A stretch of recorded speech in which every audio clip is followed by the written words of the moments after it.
உங்கள் தங்கம் வெள்ளி வைர நகைகளை விற்று பணம் பெற நம்பிக்கையான நிறுவனம் மேக்ஸ் கோல்ட். கால் 04454545545. தங்கம்னா காசு, அது விற்கணும்னா மேக்ஸ். மங்காத்தா அப்படின்ற ஒரு ரீரிலீஸ் படம் ஒரு நாளில் எவ்வளோ கலெக்ஷன் பண்ணுச்சு. அப்புறம் இந்த விசில் சின்னம் விஜய்க்கு, இந்த விசில் சின்னத்தை வச்சு என்ன ட்ரோல் பண்ணோம், என்னென்ன விமர்சனம் பண்ணோம், இப்படி கூட பண்ணுவீங்களா அப்படின்ற ஒரு கேள்வி ஒரு மீம்ஸ் ஒன்று போயிட்டுருக்கு, ஒரு வீடியோ ஒன்று வைரல் ஆகிட்டுருக்கு.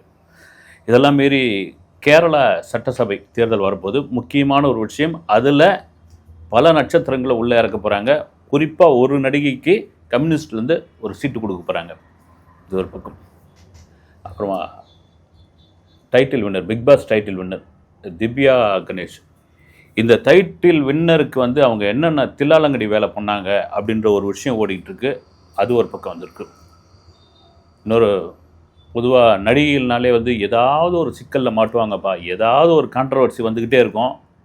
அப்படி தான் ஒரு நடிகை ஒரு நாய்க்குட்டி தூக்கி போய் ஒரு கோயிலுக்குள்ளே போனதுனால வந்த பிரச்சனை தெலுங்கானாவில் பெரிய பிரச்சனையாக மாறிக்கிட்டு இருக்கு. அது என்ன? இன்னொரு பக்கம் அனிருத், இவருக்கு மியூசிக் பண்ணுறாரு, அவருக்கு மியூசிக் பண்ணுறாரு. அப்புறமா இன்றைக்கி பார்த்திங்கன்னா ரொம்ப பிஸியான ஒரு மியூசிக் டைரக்டர், அவர் சம்மந்தமான ஒரு கேள்வி கொண்டு ஒருத்தர் எழுப்பியிருக்காங்க.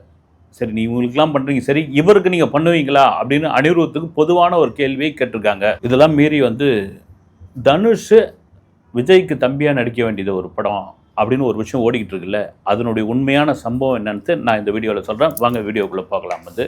முக்கியமாக மங்காத்தா ரிலீஸ் நேற்று எல்லாம் அடித்து நொறுக்கி தேட்டரை தும்சம் பண்ணாங்க அஜித் ரசிகர்கள். மங்காத்தாவை எப்போ வந்தாலும் நாங்கள் கொண்டாடுவோம்ப்பா, இன்னும் கொண்டாடிக்கிட்டு இருப்போம் அப்படின்ற அளவுக்கு ஒரு பக்கம் பார்த்திங்கன்னா தமிழ் சினிமாவினுடைய நிலைமை ரொம்ப கொஞ்சம் கவலையாக இருக்குது.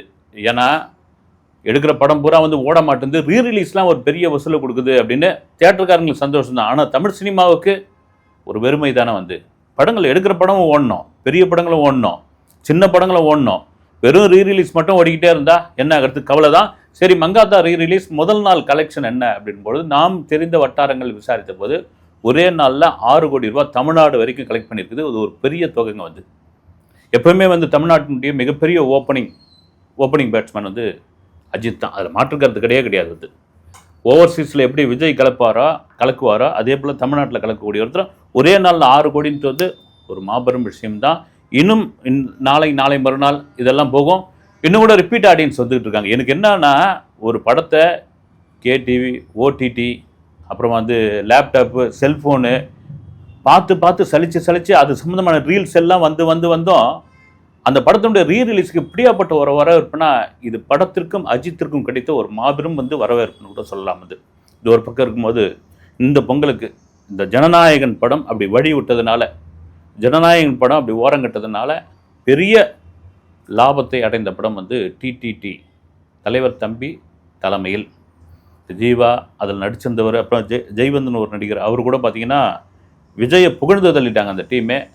ஒரு 9 நாளில் 29 கோடி ரூபா அந்த படம் கலெக்ட் பண்ணியிருக்குது. அது பெரிய வரவேற்கக்கூடிய ஒரு விஷயம். இந்த மாதிரியான படங்கள்லாம் ஓடணும்னு அதற்கான புண்ணியம் ஜனநாயகனுக்கும் அதற்கான நன்றி விஜய்க்கே போய் சேரும். இது ஒரு பக்கம் இருக்கும் பொழுது கேரளா சட்டமன்ற தேர்தல் விரைவில் வரப்போகிறது. அதில் ஆளும் கம்யூனிஸ்ட் கட்சியான பினராயி விஜயனுடைய கட்சியினுடைய சார்பாக ஒரு தொகுதியில் பாவனா நிற்க போகிறாங்க அப்படின்ற மாதிரியான ஒரு தகவல் கேரளாவில் தாண்டி சவுத் இந்தியா முழுக்கம் வெறும் பரபரப்பாயிடுச்சு. அரசியலுக்குள்ள குதிக்கிறாங்க, பார்த்துடலாம் அப்படின்ற அளவுக்கு. அது இடையில் பாவனாவை மீட் பண்ணி மீடியாவில் கேட்டபோது அப்படிலாம் ஒரு விஷயமும் கிடையாதுங்க, இது யாரோ சும்மா கிளப்பி விட்டது, அப்படிலாம் ஒரு எண்ணமே கிடையாது. எனக்கும் அரசியலுக்கு ரொம்ப தூரம் அப்படின்னு அவங்க சொல்லியிருந்தாலும் நாளைக்கு என்ன வேணாலும் மாறலாம். மிக முக்கியமான ஒரு விஷயம்னா, இந்த வாட்டி கேரளா சட்டமன்ற தேர்தலில் நிறைய திரை நட்சத்திரங்களை நிறைய கட்சிக்காரங்க இறக்க போகிறாங்க. இல்லைங்க, எப்படி இருந்த கேரளா எப்படி மாறிடுச்சு அப்படின்போது ஓகே, அங்கேயும் கமர்ஷியல் படங்கள், நடிகர்களுக்கான வரவேற்பு, அவங்களும் வேற ஒரு தளத்துக்குள்ளே வந்துட்டாங்க இல்லைங்களா. அப்படின் பொழுது யார் பார்ட்டியில் எந்தெந்த நட்சத்திரத்தை இறக்கலாம், யார் பிரபலமான இருக்கிறவங்களுக்கு சீட்டு கொடுக்கலாம், யாருக்கு பிரச்சாரத்துக்கு கூப்பிடலாம் அப்படின்னு அது ஒரு பக்கம் ஓடிட்டு இருக்கும்போது பாவனா கிட்ட இந்த விஷயத்தான் கேட்குறாங்க. திடீர்னு நீங்கள் ஒரு கட்டத்தில் திரைப்படத்துறையை விட்டு போயிட்டீங்க, அதுவும் மலையாள சினிமா விட்டு போயிட்டீங்க. அப்போ உங்களுக்கு மம்முட்டி முதல் கொண்டு பெரிய பெரிய ஹீரோக்கள்லாம் படங்களில் நடிக்கிறதுக்கு வாய்ப்புக்கு கூப்பிட்ட போது எல்லாத்தையும் மறுத்துட்டீங்களாமே, என்ன காரணம் அப்படின்னு. எனக்கு பெரிய விருப்பம் கிடையாது, நான் மன ரீதியாக கொஞ்சம் அழுத்தத்தில் இருந்தேன், அதனால் நான் ஒதுங்கி எடுத்தேன். எனக்குள்ளே ஒரு வட்டத்தை போட்டுங்கன்னா அந்த வட்டம் எனக்கான வட்டம் ஒரு கன்னட சினிமா வட்டமாக இருந்தது. எனக்கு அங்கே ஒரு பெரிய ஆறுதல் இருந்தது, அங்கே ஒரு நல்ல படங்கள் கிடச்சிது. அங்கே நான் வந்து ஒரு விதத்தில் பார்த்தீங்கன்னா அந்த பெங்களூர்லேயே நான் பாட்டுன்னு ஒரு வாழ்க்கையை வாழ்ந்துக்கிட்டு இருந்தேன். இப்போ தான் நான் கொஞ்சம் கொஞ்சமாக மெல்ல மெல்ல இயல்பு நிலைக்கு திரும்பி இருக்கிறேன். அது உண்மை தான். அத்தனை முன்னணி ஹீரோக்கள், கேரளாவில் உள்ள அத்தனை முன்னணி ஹீரோக்களுடைய படங்கள் நடிக்கிறதுக்கு எனக்கு சான்ஸ் வந்தது, வேணான்னு விட்டுட்டேன் அப்படின்னு. ஒருவேளை இதுபோல் வந்து எம்எல்ஏ சீட்டுக்கு பாவனா நின்னாலும் நிற்கலாம், வந்து யாரும் ஒன்றும் சொல்ல முடியாது. இது ஒரு பக்கம் இருக்கும் பொழுது இந்த Bigg Boss title winner, Bigg Boss தான் முடிஞ்சு போச்சு, அது ஏற கட்டியாச்சு. விஜய் சேதுபதி வெளியே வந்துட்டார், அவர் பாட்டுன்னு பேட்டி கொடுத்துட்ருக்காரு, படத்தில் நடிச்சிட்டு இருக்காரு. உன்னை ஏயா பிக் பாஸ்ன்றீங்கன்னு போது டைட்டில் வின்னர் திவ்யா கணேஷ் அவங்கள போட்டு ஒரு பக்கம் ட்ரோல் பண்ணிக்கிட்டே இருந்தாங்க. இந்த திவ்யா கணேஷ் சரியான பிஆர் டீமை வச்சு கிட்டத்தட்ட ஒரு 32 லட்ச ரூபா செலவு பண்ணி இந்த பிஆர் டீம் மூலயமா தான் இந்த டைட்டில் வின்னர் வந்ததுக்கே காரணம் வந்து இதெல்லாம் ஒரு இதுவா, இப்படி ஒரு பழப்பா, அப்படி இப்படின்னு சோஷியல் மீடியாவில் பயங்கரமாக பேச ஆரம்பிச்சிட்டாங்க, எழுத ஆரம்பிச்சிட்டாங்க. அதுவும் குறிப்பாக வந்து பார்வதி கம்ருதீனுக்கு கிடைக்க வேண்டியது, யாரோ ஒருத்தர் கிடைக்க வேண்டியது, இந்த பிஆர் டீம் தான் அவங்க பண்ண ஒரு சம்பவத்தை பேனாக்கி பேனை பெருமாளாக்குற கதையை பெரிய அளவில் கொண்டு போய் சேர்த்துட்டாங்க. அது வந்து அதுக்கெல்லாம் காரணம் இதான் போது திவ்யா கணேஷ் உடஞ்சி பேசியிருக்காங்க. வந்து எனக்கு கிடைச்சதே வந்து மொத்தமாக கிடைச்சது 50 லட்ச ரூபா. அது தவிர பார்த்தீங்கன்னா ஒரு வருஷமாக எனக்கு பட வாய்ப்புகளே கிடையாது, நானே வீட்டில் சும்மா இருக்கிறேன். நான் ஒரு ட்ரையான ஏரியாவில் இருந்து வந்தவோ, அதாவது ராம்நாடு பக்கம் வந்து இந்த பக்கம் வந்து ட்ரையான ஏரியாவிலேருந்து வந்தோ, நான் வந்து ஒரு சாதாரண ஒரு மிடில் கிளாஸு. நான் இங்கே போராடி 10 வருஷத்தில் வந்து டிவி சீரியல் அது இதுன்னு பண்ணி இந்த இடத்துக்கு வந்து அடையிறதுக்குள்ளே நான் பெரும்பாடுபட்டேன். எனக்கு கிடைச்ச தொகை 50 லட்ச ரூபா. அந்த 50 லட்ச ரூபாயில் டேக்ஸ் எவ்வளோ போகும்னு தெரியாது. இதில் போய் நான் வந்து 32 லட்ச ரூபா செலவு பண்ணி நான் பிஆர் டீம் வந்து வச்சு நான் வந்து ஜெயிக்க வேண்டிய அவசியம் எனக்கு கிடையாது. நான் எப்பவுமே ஸ்ட்ரைட் ஃபார்வர்டான ஆள், மனசில் பட்டதை பேசிடுவேன், எது சரியா அதை வந்து சொல்லுவேன், எது தப்போ அதை வந்து சொல்லுவேன், அதை பற்றி நான் கவலையே பட மாட்டேன், அதை நான் வந்து ஒரு கொள்கையாகவே வச்சுக்கிட்டு இருக்கேன் அப்படின்னு சொன்னது. அது கூட கண்டிப்பாக அதுவே கூட ஒரு இந்த டைட்டில் வின்னருக்கு காரணமாக இருக்கலாம். ஆனால் வெளியே வந்து 1000 பேசுவாங்கல்ல அப்படின்னு, அதெல்லாம் பேசுறது பேசி மாட்டேங்க. வந்து 32 லட்ச ரூபா செலவு பண்ணுற அளவுக்கு நான் அப்படி ஒன்றும் பெரிய ஆள் கிடையாது, நான் ஒரு சாதாரண பொண்ணு அப்படின்ட்டு சொல்லியிருக்காங்க. திவ்யா கணேஷ் யாருன்னு சில பேருக்கு தெரியல. வந்து அவங்க கொஞ்சம் நல்லா செக்குன்னு ஒல்லியெல்லாம் ஆயிருக்காங்க.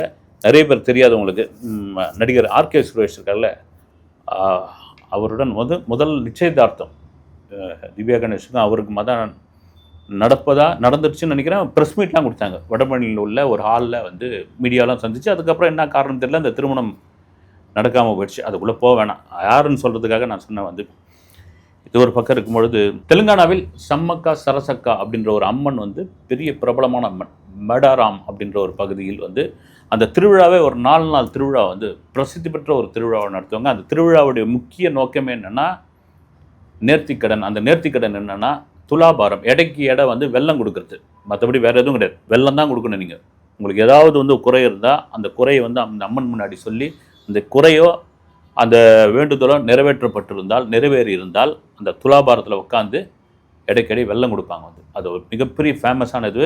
கிட்டத்தட்ட தெலுங்கானா கவர்மெண்ட் அந்த சுற்றுவட்டார பகுதியில் வந்து 4 நாள் அதுக்காக லீவ் விடுறாங்க. இப்படி இருக்கும்போது டீனா அப்படின்ற ஒரு நடிகை, தெலுங்கு நடிகை வந்து ப்ரீ வெட்டிங் அப்படின்ற மாதிரியான படங்கள்லாம் நடிச்சிருக்காங்க. அந்த நடிகை அவங்க அம்மாவோட வந்து இந்த துலாபாரம் இருக்குல்ல, அந்த துலாபாரத்தில் தான் வீட்டு நாய் குட்டி கொடுக்குற நாயை தூக்கி உள்ள அந்த பாரத்தில் ஒரு பகுதியில் வச்சு வெள்ளத்தை கொடுத்துருக்காங்க. அந்த வீடியோ அந்த ஃபோட்டோ வந்து பெரிய வைரலாகி என்ன வந்து ஒரு மனிதர்களுக்கு வந்து நேர்த்திக்கடன் கொடுக்க வேண்டிய ஒரு இடத்துல வந்து நாயை கொண்டு வந்து வச்சது மாதிரிலாம் பண்ணியிருக்காங்க.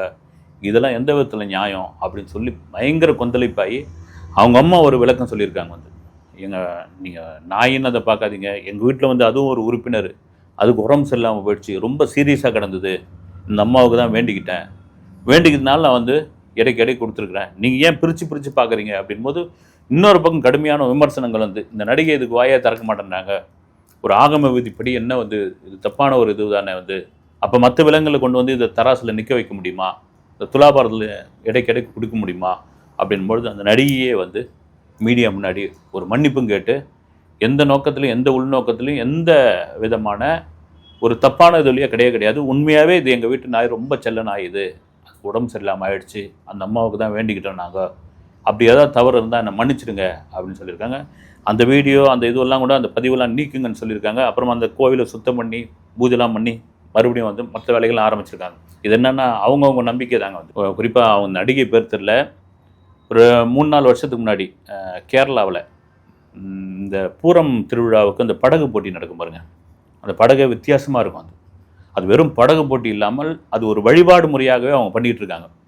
அப்படி அந்த படகு வந்து போட்டி இல்லாதப்போ அதை நிறுத்தி வச்சு அதை வந்து தனி இடமா வச்சு அதுக்கு வந்து பூலாம் போட்டு பூஜைலாம் பண்ணி அதை ஒரு கடவுள் மாதிரி அவங்க வந்து பாவிச்சு வச்சுருப்பாங்க. அதில் ஒரு நடிகை ஏறி செருப்பு காலோடு ஏறி படுத்துக்கிட்டு சில்க் செஷன்லாம் கொடுத்தாங்க, ஃபோட்டோ செஷன்லாம். கடுமையான எதிர்ப்பு வந்தது. எதிர்ப்பு வந்த உடனே எனக்கு உண்மையிலே தெரியாது, என்னை மன்னிச்சிடுங்க, இதுக்கு நான் என்ன வேணாலும் மன்னிப்பு கேட்டுக்கிறேன் நான் அப்படின்ற மாதிரி ஒரு விஷயங்கள். இவங்க என்னென்னா இந்த நடிகைகள் தெரிஞ்சு பண்ணுறாங்களா இல்லை இது தெரியாமல் பண்ணுறாங்களா, தெரிஞ்சு பப்ளிசிட்டி ஆகட்டுன்றதுக்காக இது பண்ணுறாங்களா தெரியல. இந்த நாயை கூட்டு போன விஷயம் கூட தெரியாமல் பண்ணது அப்படின்னு எந்த அளவு நம்புற மாதிரி இல்லை. ஓகே, அது ஒரு பக்கம் இருக்கும்பொழுது டைரக்டர் ஏ வெங்கடேஷ் கொடுத்த பேட்டி ஒன்று பெரிய பரவலாக வைரல் ஆகிட்டே இருக்கும். அவர் என்ன சொன்னார், பகவதி படத்துடைய டைரக்டர் அவர் தான் வந்து அந்த படத்தில் விஜய்க்கு தம்பியாக நடிக்கிறதுக்கு ஒரு கேரக்டருக்கு நாங்கள் போய் தனுஷை வந்து கேட்டோம். அவங்க அப்பா கஸ்தூராஜாவோட போய் பார்த்தோம், கதையெல்லாம் சொன்னோம். அப்புறம் நீங்கள் பையன்கிட்ட பேசிங்க அப்படின்ட்டார் வந்து. தனுஷ் அப்போ வந்து துள்ளுவத இளமை நடிச்சுட்டு காதல் கொண்டேன் வந்து நடிச்சுக்கிட்டு இருக்காரு. போய் சொன்ன உடனே அவர் ரொம்ப தெளிவாக ஒரு பதில் சொன்னார். சார் இல்லை சார், நான் காதல் கொண்டேன்னு ஒரு படம் நடிச்சிட்டு இருக்கேன். நான் இது மாதிரி வந்து தம்பி கேரக்டரு, அண்ணன் கேரக்டரு, ஃப்ரெண்டு கேரக்டரு இது மாதிரிலாம் நடிக்கிற மாதிரி இல்லை, ஒரு ஹீரோன்னு முடிவாயிடுச்சு அப்படின்னு. அப்போ நான் வந்து தனுஷ், நீங்கள் வந்து இந்த படத்தில் நடிச்சிங்கன்னா பிஎன்சி ஆடியன்ஸ் கிட்ட போய் நீங்கள் ஈஸியாக சேருவீங்க அப்படின்னு நான் சொன்னேன் நான் அப்படின்னாரு ஏ வெங்கடேஷ். இல்லை சார், இந்த காதல் கொண்டேன் வந்த பிறகு பிஎன்சி ஆடியன்ஸ் கிட்ட நான் பயங்கரமாக ரீச் ஆவேன் அப்படின்னு பயங்கர கான்ஃபிடென்ட்டாக பேசினார். உண்மையிலே அந்த கான்ஃபிடென்ட் தான் இன்றைக்கி அவ்வளோ பெரிய உயரத்தில் பாலிவுட் ஹாலிவுட்டை தாண்டி அவரை வந்து வளர்த்து வச்சுருக்குது. அதன் பிறகு தான் நாங்கள் வந்து ஜெய்யை வந்து அந்த படத்தில் அறிமுகப்படுத்தணும் அப்படின்னாரு. அது அப்போ ஊடகங்களில் பேசப்பட்ட ஒரு விஷயம் என்னென்னா, இந்த மாதிரி ஒரு சம்பவம் நடந்தது. தனுஷை போய் விஜய்க்கு தம்பியை அப்ரோச் பண்ணது உண்மை. அந்த ஐடியாவை கொடுத்தது யாருன்னு அப்போ ஊடகங்கள் எழுதப்பட்ட விஷயம் என்னென்னா எஸ்ஏ சந்திரசேகர் தான், நீங்கள் போய் கேளுங்க அப்படின்னு. அப்போ என்ன ஆகிப்போச்சு, கஸ்தூராஜா உஷாராயிட்டாரு அப்படின்ற ஒரு தகவல் இருந்தது. உஷாராயிட்டார். ஏன்னா அந்த சமயத்தில் யாரெல்லாம் கொஞ்சம் அப்படி வளர்ந்துக்கிட்டு வராங்களோ அவங்களெலாம் வந்து எஸ்ஏசி பிடிச்சி தான் படத்துலையோ இல்லை தான் டைரக்ட் பண்ணுற படத்துலையோ அல்லது வந்து தன் மகன் விஜய் படத்துலையோ ஒரு கேரக்டர் கொடுத்து அவங்கள டம்மி பண்ணிவிடுவார்ன்ற மாதிரி ஒரு விமர்சனம் இருந்த காலகட்டம் அது. அப்படி இருக்கும் பொழுது அது விஜய்க்கே தெரியாதுங்க ரொம்ப காலம், அது வேறு. அப்படி இருக்கும் பொழுது அது தெரிஞ்சு போய் கஸ்தூராஜா இதை அப்படியே நைஸாக இது பண்ணி விட்டுட்டார் வந்து. ஏன்னா தனுஷுக்கு ஒரு வேலை நடிக்கணும்னு ஆசை இருந்திருக்கலாம், மேபி வந்து இது அப்படி சொல்கிறாங்க வந்து ஆசை இருந்துக்கலாம். ஓகே, சினிமா தானே, இங்கே வந்து யாருடைய வளர்ச்சியும் யாரும் தடுக்கவே முடியாது. ஒரு கட்டத்தில் வளர்ந்தே ஆகணும்னா வளர்ந்தே தான் தீர்வாங்க. அதே போல் தான் அது அனிருத்தை பார்க்குறவங்களாம் நிறைய பேர் சொல்லுவாங்க, அவருக்கு வந்து நல்ல லக்கியா ஒரு கிட்டத்தட்ட ஒரு என்ன சொல்கிறது, ஒரு 5 ரூபா சைஸில் 10 5 ரூபா சைஸில் அவருக்கான மச்சம் இருக்குது, அப்புறமா அவருக்கு வந்து எங்கேயோ அதிர்ஷ்ட காற்று அடிக்குது இப்படிலாம் சொல்லுவாங்க. ஆனால் நான் வந்து ஜனநாயகன் படத்தில் அவர் கூட ஒர்க் பண்ணும்போது தான் பார்த்தேன், கடுமையான உழைப்பாளி, அப்படி ஒரு உழைப்பை நான் பார்த்ததே இல்லைன்னு எச் வினோத் சொல்லியிருக்காரு. என்னென்னா அவர் திடீர்னு ஒரு சாங் ரெடி பண்ணி நமக்கு அனுப்புவார். அமிச்சோடனே கேட்டுட்டு சூப்பர் அனிருத் அப்படின்னு வச்சு, தலைவரை இது வெறும் 4% தான், இன்னும் இருக்குது 6% இருக்குது, 10% இருக்குது, 5% இருக்குது, இப்போதைக்கு அமைச்சது வெறும் 4% தான் வரும். இந்த 4% பிரமாதமாக இருக்குது, இன்னும் இதில் என்ன இந்த பாட்டில் சேர்ப்பாருன்னு போது ஃபைனலாக அந்த பாட்டு வரும்பொழுது தான் தெரியும் அவ்வளோ மேஜிக் பண்ணி வச்சுருப்பார் அப்படின்னு. இன்றைக்கி அனிருத் தான் இந்தியாவில் top most wanted music director. வந்து ஒரு பக்கம் ஷாருக் கான் படம், இன்னொரு பக்கம் பாலிவுட்டில் இன்னும் தீபிகா படுகோனே படம், இந்த பக்கம் பார்த்திங்கன்னா தெலுங்கில் வந்து அல்லு அர்ஜுனுடைய படம், அப்புறமா நானி மார்ச் மாதம் ஒரு படம் ரிலீஸ் ஆக போகுது. அவர் நானி வந்து இங்கேயே சென்னையிலே உட்காந்துட்டு அனிருத்துக்கிட்ட வந்து மியூசிக்கை பாட்டும் வாங்கிமாவும் விட மாட்டேன்னு ஒரு பக்கம். லோகேஷ் கனகராஜ் சொந்தமாக தயாரித்து இயக்கப் போகிற ஒரு படத்துக்கு அனிருத். இது மாதிரி எல்லாரும் அனிருத்துன்னு பேசிக்கிட்டு இருந்து எச் வினோத்தும் அது மாதிரி வந்து புகழாரம் சூட்டியிருக்கிற நேரத்தில் சோஷியல் மீடியாவில் சில பேர் கேட்குற கேள்வி நியாயமான கேள்வியாக இருக்குது. வந்து இங்கே வந்து ரஜினி, கமல், விஜய், அஜித், நானி, ஷாருக் கான் இப்படிலாம் பண்ணுறீங்க. அனிருத் ஒரு புதுமுகங்களுக்கான படங்களுக்கு நீங்கள் மியூசிக் பண்ணி அந்த புதுமுக படத்தினுடைய மியூசிக்கை வந்து ஹிட் பண்ணி காமிங்களேன், அதில் இருக்க உங்கள் திறமை அப்படின்ற ஒரு கேள்வி வச்சுருக்காங்க. அதை கண்டிப்பாக அனிருத் காதலி விழுந்திருக்கும். அவருக்கான வாய்ப்பு எல்லாம் பெரிய படமாகவே வந்துகிட்டு இருக்கு. உண்மையிலே அப்படி ஒரு புதுமுகங்களுக்கான ஒரு படத்தில் பண்ணி ஒரு ஹிட் அடித்து காமிச்சு நான் எவர்கிரீன் மியூசிக் டைரக்டர் தாயா அப்படின்ற மாதிரி ஒரு விஷயத்தை அனிருத் விரைவில் நிரூபிப்பார்னு நினைக்கிறேன் நான். விஜய்க்கு விசில் சின்னம் கொடுத்தாலும் கொடுத்தாங்க, தாவேகாவுக்கு விசில் சின்னம் விஜய் கொடுத்தாங்க தாண்டி தாவேகாவுக்கு கொடுத்தாங்க பாருங்கள். வந்து இது எந்த விதத்தில் வந்து அதை ட்ரோல் பண்ணோம், எந்த விதத்தில் ஏதாவது ஒரு விதத்தில் வந்து அதை டேமேஜ் பண்ணோம் அப்படின்ற அளவுக்கு கங்கணம் கட்டிகிட்டு இருக்காங்க. வந்து ஒரு நேற்று வந்து இன்றைக்கி வந்து செய்தித்தாளில் வந்து ஒரு செய்தி, ஒரு குழந்தை விசிலை முழுங்கிடுச்சு வந்து, அப்புறமா எடுத்துட்டுக்கிறாங்க. பார்த்தீங்களா, குழந்தைங்கிட்டலாம் விசிலை கொடுத்துடாதீங்க, நீங்கள் மட்டும் விசில் எடுத்துன்னு எங்கேயும் கிளம்பிடாதீங்க, யாராவது விசில் கொடுத்தா வாங்காதீங்க அப்படின்னு அதை போட்டு வந்து சோஷியல் மீடியாவில் ஒரு பக்கம் வந்து நீங்கள் அதாவது எத்தனையோ கட்சிகளுக்கு எத்தனையோ தலைவர்களுக்கு சின்னம் கிடைக்குது, அந்த சின்னத்தை சின்னமாக பார்த்துட்டு அது பெரிய விஷயம் இல்லாமல் போயிடுது. ஒரு கட்சிக்கு ஒரு தலைவருக்கு கிடைத்த ஒரு சின்னம், அதுவும் விசில்ன்ற ஒரு சின்னம், அந்த சின்னம் கிடைச்ச பிறகு அந்த சின்னம் வந்த பிறகு என்னென்ன விஷயம் வந்து ஒரு பக்கம் பாசிட்டிவான விஷயத்தை தாண்டி இன்னொரு பக்கம் நெகட்டிவான விஷயம் வந்து அது என்ன காண்டாயிட்டாங்கன்னு தெரியல. அது ஒரு பக்கம் மட்டும் சோஷியல் மீடியாவில் திடீர்னு பார்த்தா என்ன ஆகிப்போச்சு, ஒரு பாட்டு கமலஹாசன் படம் வந்து அதுதான் முக்கியமான ஒரு விஷயம் வந்து மாணவன் ஒரு படம், ஜெய்சங்கர் தான் ஹீரோ. அந்த படத்தில் வந்து உண்மையாகவே கமலஹாசன் மாணவராக தான் இருப்பார். வந்து அவர் என்ன பண்ணார், இப்படி வச்சு விசில் அடிப்பார். அந்த பாட்டோடைய இது என்னென்னா, அட விசில் அடித்தா குஞ்சுங்களா வெம்பி பழுத்த பிஞ்சுகளா அப்படின்ற ஒரு பாட்டு தொடங்கும். அந்த வீடியோவை எடுத்து போட்டு கமல் அடிக்கிறாப்பிள்ளைங்களா விசில், அதை எடுத்து போட்டு டார்ச் பாருங்கள் விசில் அடிக்குது அப்படின்னு சொல்லி அதை வைரல் ஆகிட்டு இருக்காங்க. ரைட்டு, ஓகே, ஒரு சின்னத்தை நீங்களாவே பிரபலப்படுத்துறீங்க, அந்த சின்னத்தை வந்து கேவலப்படுத்தணும்னு நினச்சி அந்த சின்னத்தை ட்ரோல் பண்ணணும்னு நினச்சி இவங்களாவே பிரபலப்படுத்துகிறாங்க. இது ஒரு ப்ரீ பப்ளிசிட்டி தான். தாவேக்காவை விட்டு தள்ளுங்க. நீங்கள் அடுத்த வீடியோவில் சந்திக்கிறேன். நன்றி.